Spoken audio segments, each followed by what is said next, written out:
अब हमारा जो अगला टॉपिक है वो है मेरिट्स ऑफ एचयूएफ। मेरिट्स और एडवांटेजेस दोनों एक ही चीज़ है। अगर आपसे एडवांटेज बोले या आपसे मेरिट बोले तो आपको दोनों का ही सेम आंसर लिख के जो है वो आना है। अब स्टेबिलिटी का मतलब जो है वो है यहाँ पर कंटिन्यूटी, जैसा कि हमने लास्ट फीचर देखा था एचयूएफ का, कि यहाँ पर हमारा जो बिज़नेस है वो हमेशा जो है कंटिन्यू रहता है। भले से ही अगर कर्ता की डेथ हो जाती है, इंसॉल्वेंट हो जाता है या बैंक करप्ट हो जाता है, तो इसका ये मतलब नहीं है कि आपका एचयूएफ का जो बिज़नेस है वो बंद हो जाएगा। क्यों? क्योंकि अब जो भी कर्ता के बाद जो भी सबसे बड़ा सदस्य होगा, जो भी सबसे एल्डेस्ट मेंबर होगा, वो इस बिज़नेस का जो है वो क्या बन जाएगा, हेड बन जाएगा, वो कर्ता की पोजीशन के अंदर आ जाएगा। तो इससे आपका बिज़नेस जो है वो कंटिन्यू रहता है। जैसा कि हमने सोल ट्रेडिंग के केस में पढ़ा था, अगर सोल प्रोप्राइटर की डेथ हो जाती है तो उससे उसका बिज़नेस बंद हो जाता है। लेकिन एचयूएफ के केस में ऐसा नहीं है। अगर कर्ता की डेथ हो जाती है तो फिर अगला जो एल्डेस्ट मेंबर होगा वो उस बिज़नेस का जो है हेड बन जाएगा और वो बिज़नेस आपका कंटिन्यू फिर आगे चलता रहेगा।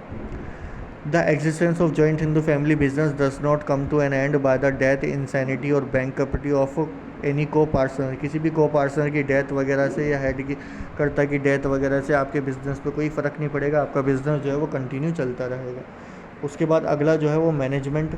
मैनेजमेंट जो है को एचयूएफ का वो कर्ता के हाथ में रहता है, जैसा कि हम सब जानते हैं। तो कर्ता ही पूरे बिज़नेस को मैनेज करता है, कर्ता ही पूरे बिज़नेस को जो है कंट्रोल करता है। और जितने भी मेंबर्स होते हैं एचयूएफ के अंदर, हिंदू अनडिवाइडेड फैमिली के अंदर, वो सारे के सारे कर्ता के जो भी इंस्ट्रक्शंस होते हैं, कर्ता के जो भी ऑर्डर्स होते हैं, उन ऑर्डर्स को या उन इंस्ट्रक्शन को जो है वो फॉलो करते हैं।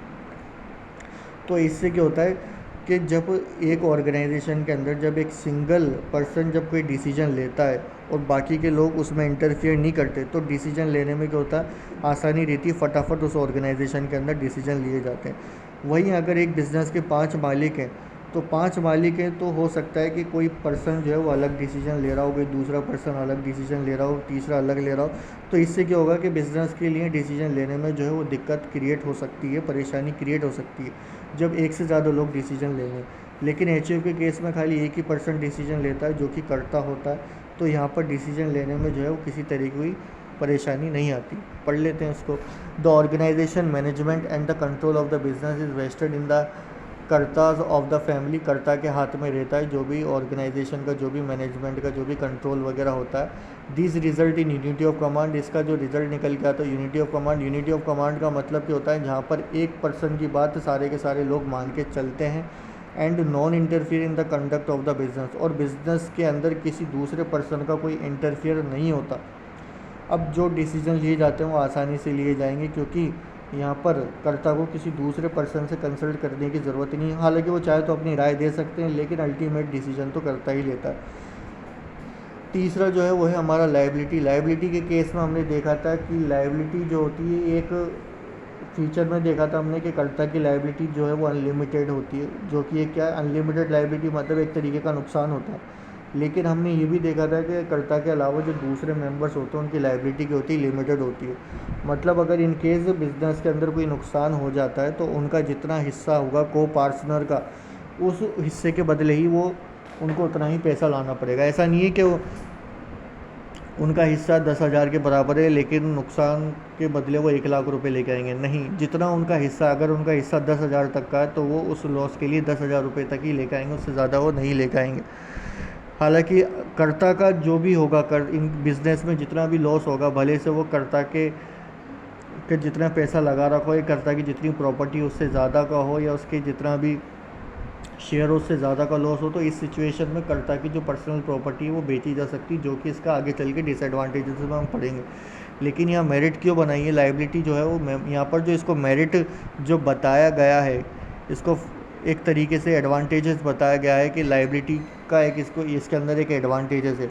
वो एडवांटेजेस जो है वो को पार्टनर के पॉइंट ऑफ व्यू से बताया गया। को पार्टनर का मतलब कर्ता के अलावा जो दूसरे जो मेंबर होते हैं ना, उनको मद्देनज़र रखते हुए बताया गया कि उनकी जो लायबिलिटी होती है एचयूएफ के अंदर, वो लायबिलिटी जो होती है वो लिमिटेड होती है। मतलब इन केस जितना उनका हिस्सा है उतनी उनकी लायबिलिटी। इन केस अगर बिजनेस में कोई लॉस होता है तो उस लॉस के अंदर इनकी पर्सनल प्रॉपर्टी जो है वो नहीं बेची जाती।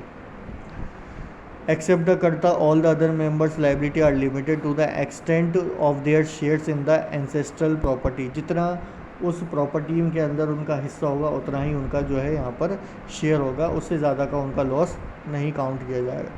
उसके बाद चौथा जो हमारी मेरिट्स है वो है मेंबरशिप।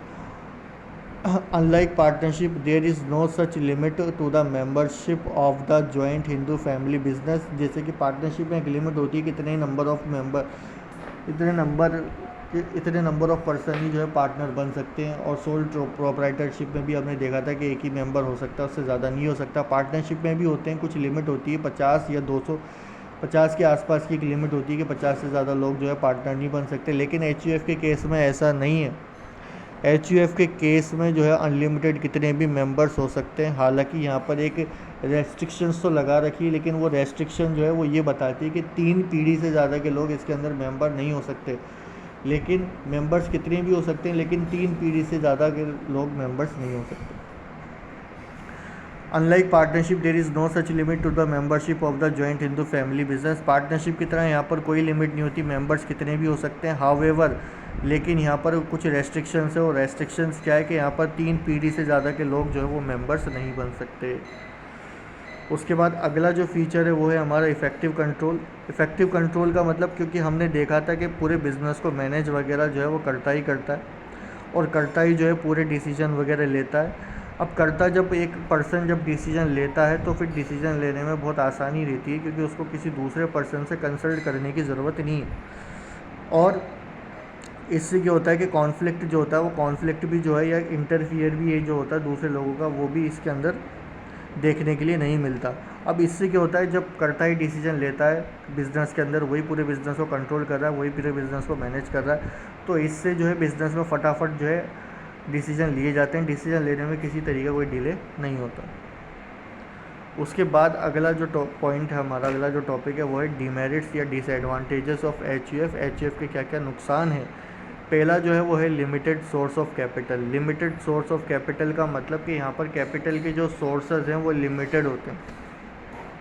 लिमिटेड यानी जो कैपिटल जो होती है वो कम होती है। कैसे कम होती है? क्योंकि यहाँ पर एक ही प्रॉपर्टी, एक ही फैमिली होती है, और वही फैमिली जो है बिज़नेस के अंदर जो है कैपिटल को कंट्रीब्यूट करती है। उनकी जो प्रॉपर्टी रहती है वो भी एक लिमिटेड होती है, मतलब उनकी जो ही पुश्तैनी जो भी चीज़ मिली है उसी के थ्रू वो अपने बिज़नेस को कंडक्ट करते हैं। और एक ही परिवार रहता है, तो एक ही परिवार के अंदर कितनी कैपिटल वो इन्वेस्ट कर लेंगे। हालांकि पार्टनरशिप के अंदर क्या होता है, पार्टनरशिप के अंदर जो होता है वो 2 या 2 से ज़्यादा लोग होते हैं। मान लो 5 लोगों ने मिलकर कोई पार्टनरशिप का बिज़नेस खोला है, तो थोड़ा पैसा ये लेकर आएगा, थोड़ा पैसा वो लेकर आएगा, थोड़ा पैसा वो लेकर आएगा, थोड़ा पैसा वो लेकर आएगा, थोड़ा पैसा वो लेकर, यानी 5 फैमिलीज से बिज़नेस के अंदर वो 5 लोग जो है पैसा लेकर आएंगे। जब 5 परिवार से जब पैसा आएगा तो बिज़नेस के अंदर जो है पैसा लगाने के लिए क्या हो जाएगा, ज़्यादा हो जाएगा। उसी तरीके से HUF में बात करें तो HUF के अंदर जो कैपिटल होती है वो कम होती है। क्यों? क्योंकि यहाँ पर एक ही फैमिली होती है जो पूरे बिजनेस के अंदर कैपिटल को कंट्रीब्यूट करती है। The capital is limited. Capital जो होती है लिमिटेड होती है to the resources of one family. जितना एक परिवार का रिसोर्सेज होता है उतनी उसके अंदर कैपिटल इन्वेस्ट की जाती है। There is no sufficient fund to meet the business requirement for expansion of the business. अब आपको अगर अपने बिज़नेस को बढ़ाना है HUF के केस में, तो HUF के केस में अगर आप अपने बिज़नेस को एक्सपेंड करना चाहते हो तो उस एक्सपेंड करने के लिए आपके पास उतना पैसा नहीं होता जिससे आप अपने बिज़नेस को बढ़ा सकें। तो एक इसके अंदर जो है ख़राब बात ये कि HUF के अंदर जो कैपिटल जो होती है वो लिमिटेड होती है। दूसरा जो अनलिमिटेड लायबिलिटी, अनलिमिटेड लायबिलिटी का मतलब देखो यहाँ पर हमने इसको मेरिट्स में भी पढ़ा था कि मेरिट्स में क्या देखा था कि लिमिटेड लायबिलिटी। लिमिटेड लायबिलिटी का मतलब एक सीमित, एक हद तक ही देनदारी होती है। वो देनदारी किसकी होती है? एक हद तक को पार्टनर की। लेकिन अनलिमिटेड लायबिलिटी के केस में कि HUF के केस में जो लायबिलिटी होती है ना वो अनलिमिटेड होती है। अब ये लायबिलिटी किसकी जो है अनलिमिटेड होती है, तो HUF के केस में जो कर्ता जो होता है उसकी जो लायबिलिटी होती है वो क्या होती है? अनलिमिटेड होती है। मतलब इन केस अगर बिजनेस के अंदर कोई लॉस हो जाता है तो उस लॉस को कवर करने के लिए कर्ता की पर्सनल प्रॉपर्टी जो है वो भी क्या की जा सकती हैं? बेची जा सकती हैं। उसके बाद अगला जो है वो है लिमिटेशन ऑफ मैनेजमेंट या लिमिट ऑफ मैनेजरियल स्किल भी बोल सकते हैं अपन इसको, कि यहाँ पर मैनेजरियल स्किल जो होती है वो क्या होती है? कम होती है। क्योंकि एक बिज़नेस है, अब उस बिज़नेस के अंदर सब कुछ कंट्रोल कौन कर रहा है? करता ही कर रहा है। फाइनेंस का काम भी करता ही कंट्रोल कर रहा है, प्रोडक्शन का काम भी करता ही, परचेजिंग का काम भी करता ही, मार्केटिंग का काम भी करता ही देख रहा है। तो इससे क्या होता है कि जब ये सारे के सारे काम जो है वो करता ही देखेगा तो करता तो अब सारी की सारी फील्ड में एक्सपर्ट हो नहीं सकता, नहीं हो सकता ना। इसलिए हमेशा जो ये यहाँ पर मैनेजरियल स्किल जो है उसकी कमी होती है कि बिज़नेस को मैनेज करने की जो नॉलेज होती है वो कर्ता के अंदर उतनी नहीं होती। ठीक है, तो एक बात की इस चीज़ की इसके अंदर हमेशा कमी होती है, और कर्ता ही पूरे डिसीजन लेता है, दूसरे लोगों को तो कंसिडर भी नहीं करता, राय वगैरह लेता है, लेकिन अल्टीमेटली डिसीजन तो वही थोपता है अपने जो भी होते हैं पूरे के पूरे, और सबकी सारी चीज़ों को कंट्रोल भी करता ही करता है। तो कर्ता को ये नहीं है कि सारी चीज़ों की नॉलेज हो, हर चीज़ में एक्सपर्ट हो नहीं सकता करता, इसलिए जो है मैनेजरियल स्किल की यहाँ पर जो है कमी रहती है। उसके बाद है अगला disproportionate relationship between work and reward. Disproportionate मतलब ढंग तरीके से यहाँ पर जो है वो रिवॉर्ड नहीं दिया जाता। अगर किसी को पार्टनर ने अच्छा काम किया भी है एचयूएफ के लिए, किसी दूसरे मेंबर ने कोई अच्छा काम किया भी एचयूएफ के लिए, तो उसको जितना उसका हिस्सा है उतना ही प्रॉफिट दिया जाएगा, भले से उसने अपना कितना भी उस एचयूएफ के लिए उसने कितना भी अपना परसेंट दिया हो, लेकिन उसका जो शेयर्स है उस शेयर्स के अकॉर्डिंग उसको प्रॉफिट दिया जाएगा, और ज़्यादा से ज़्यादा जो प्रॉफिट होता है वो कर्ता के हाथ में चला जाता है। तो यहाँ पर इसलिए बोला जाता है कि वर्क के अकॉर्डिंग यहाँ पर जो है रिवॉर्ड नहीं दिया जाता।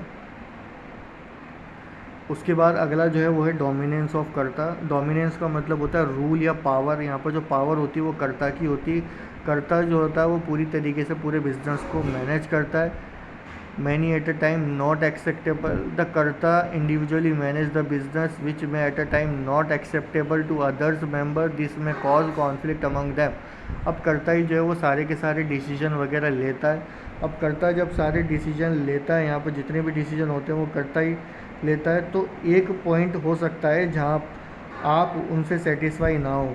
तो एचयूएफ में क्या होता है, जब कर्ता कोई डिसीजन लेता है और आपको लगता है कि वो डिसीजन जो है कर्ता का वो सही नहीं है, आपने बोला भी पर आपकी बात जो है वो मानी नहीं गई, तो इससे क्या होगा कि आपको ऐसा लगेगा कि आपको जो है वो एचयूएफ के अंदर इतनी इम्पोर्टेंस नहीं मिल रही। तो इससे क्या होता है कि कई दफ़ा जो होता है कर्ता और जो मेंबर्स होते हैं उन मेंबर्स के बीच में और कर्ता के बीच में जो है कॉन्फ्लिक्ट क्रिएट हो जाता है। कॉन्फ्लिक्ट का मतलब एक तरीके की डिस्प्यूट क्रिएट हो जाता है दोनों लोगों के बीच में। तो ये थे हमारे एचयूएफ के क्या होता है, एचयूएफ के क्या क्या फ़ायदे होते हैं, एचयूएफ की क्या क्या लिमिटेशन होती है, एचयूएफ की क्या क्या फ़ीचर होते हैं। अब अगला फॉर्म जो है बिज़नेस का वो हम अगली नेक्स्ट वीडियो के अंदर देखें।